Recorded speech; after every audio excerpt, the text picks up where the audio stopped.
Paul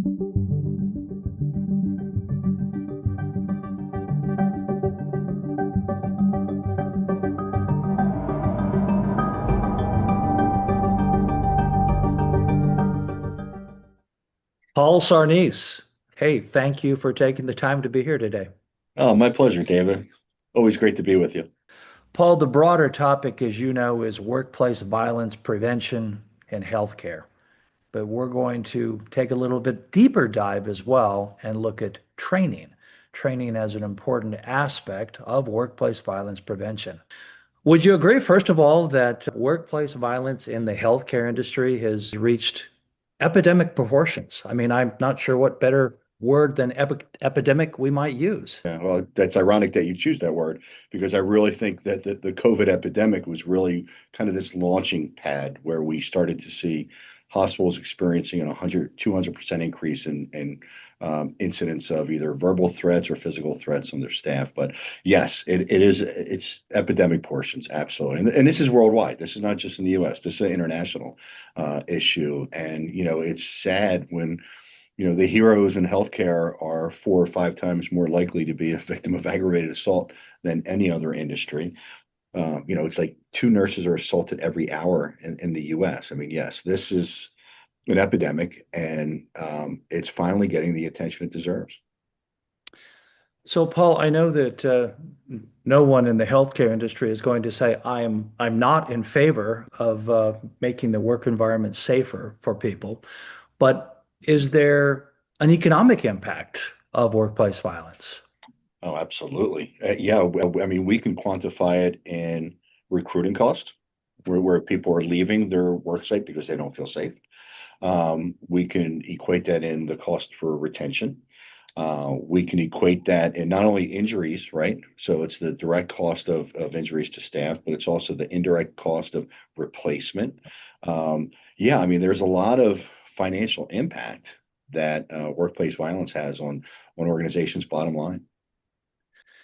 You know, I'd like to focus, if we could, on education and training. What role does education and training play in all of this? And more specifically, what should healthcare managers and organizations be thinking about when they think about training?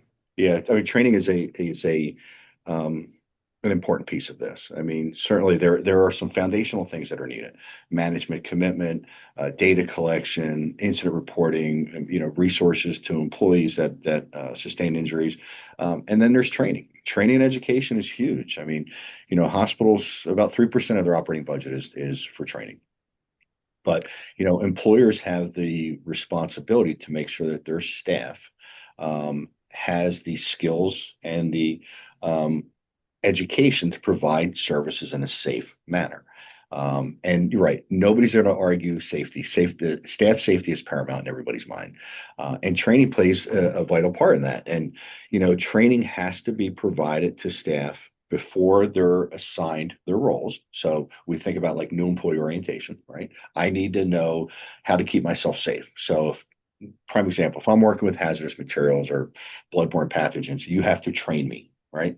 I have to know the policies and the procedures and the personal protective equipment and all those different things. Well, same thing with violence.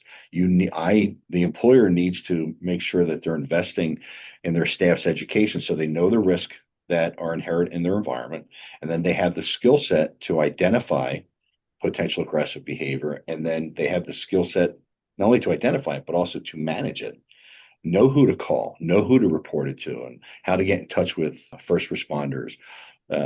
Training is a huge piece of workplace violence prevention. Well, that's a nice segue to my next question. When you talk about training being a commitment, a time commitment, they have to backfill, they have to take people out of their positions. Let's look at this now from the perspective of leadership in a healthcare organization. What are the kinds of things that they need to decide upon or think about as they go to incorporate good training into their operations? A great question. I think first they should understand their data. They should understand their current state, what's happening in their facility.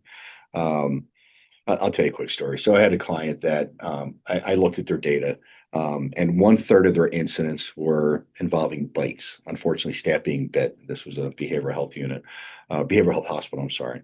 And they weren't providing training on the staff on how to prevent a bite or even how to get out of a bite. So I think they need to first start looking at the data. What's happening? What type of incidents are occurring? Where are they occurring? What occupation is sustaining either injuries or or the victims of these type of incidents? Um, so get that baseline. What's happening? What's my current state? And then really decide, are they looking for a program that is going to cover all of their organization? Or I'll give you an example. There are some programs that are better geared towards a pediatric population. There are other programs that are geared better for a geriatric, dementia, delirium unit, and so forth. So they really need to determine what's happening and then what type of patients do they have?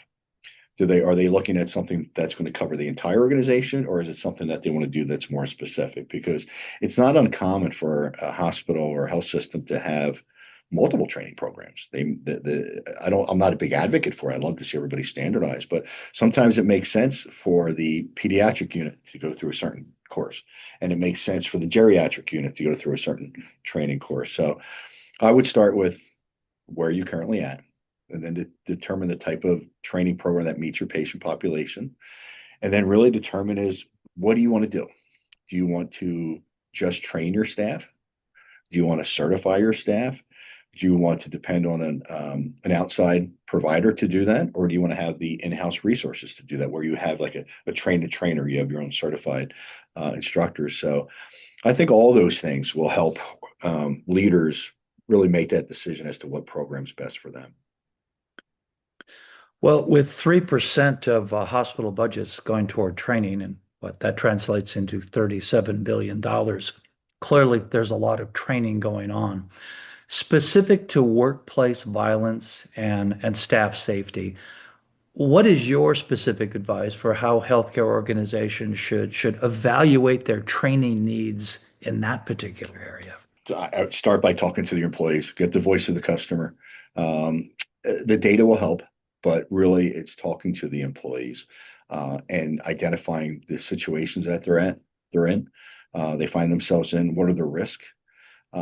And then really, again, I think the data can really help drive decisions, right? Data gives us insight, insight gives us the ability to take action and so forth. So I think speaking to their employees is incredibly important, and then looking at the data to see job codes, departments, locations, all of those different things are really important factors to that help make that decision. So, Paul, I'm not sure if this is a trick question or the elephant in the room, but a number of people I've talked to in the healthcare industry have privately told me that a lot of their training is check the box. We just need to do the training to say we've done the training. What I want to know from you in an ideal world, and I realize we do not live in an ideal world, but in an ideal world, when is training most important and how often should it be refreshed or updated or revisited? That always gets me upset when I hear that about checking the box, but it's true. There are some people that say that. Hey, we just want to check the box and make sure we're in compliance or providing some training. But it's the value that's everything, right? Is the training consistent across the board every time it's presented? Is it repeatable? Is it defensible? And or is the staff getting value out of it? Because if it's a check the box and it's one and done, or the flavor of the month, there's no sustainability there, right?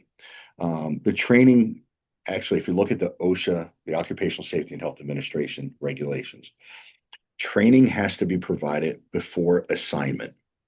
So that should be within the initial orientation of an employee.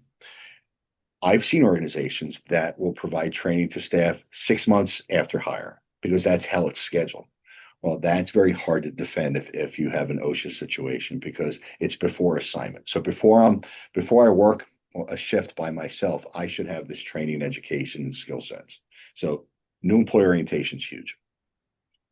And then most organizations will provide that training annually or at least every 2 years. I haven't seen anybody go beyond 2 years. because that's really this training. It's muscle memory, right?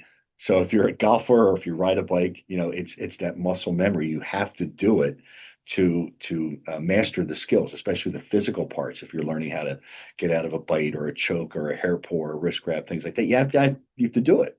It's muscle. So at least initially before assignment by themselves, and then annually is always my recommendation because it's a skill set that you hope your staff is not you well you hope your staff is using all of the skills every day, but you know from the physical perspective, if there's physical techniques involved, we truly hope our staff's never in that situation where they have to get out of a hair pull or a choke or a bite, but we have to make sure that we're training them on an annual basis to keep that skill set up.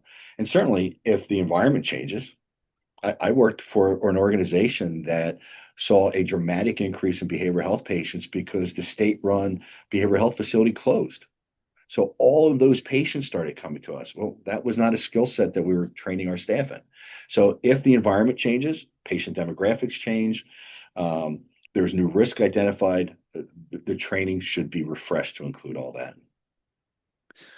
Paul, I think we've touched the tip of the iceberg here, but I really do appreciate your perspective and your expertise. I want to thank you for being here. I would My like to pleasure. remind everyone that this interview is made possible by Optics for Healthcare. And if you'd like to call or contact Paul Sarnese directly, we've got some contact information that you'll find associated with this video. Again, Paul, thank you so much for My, sharing some of your perspective today. my pleasure. Thank you, David.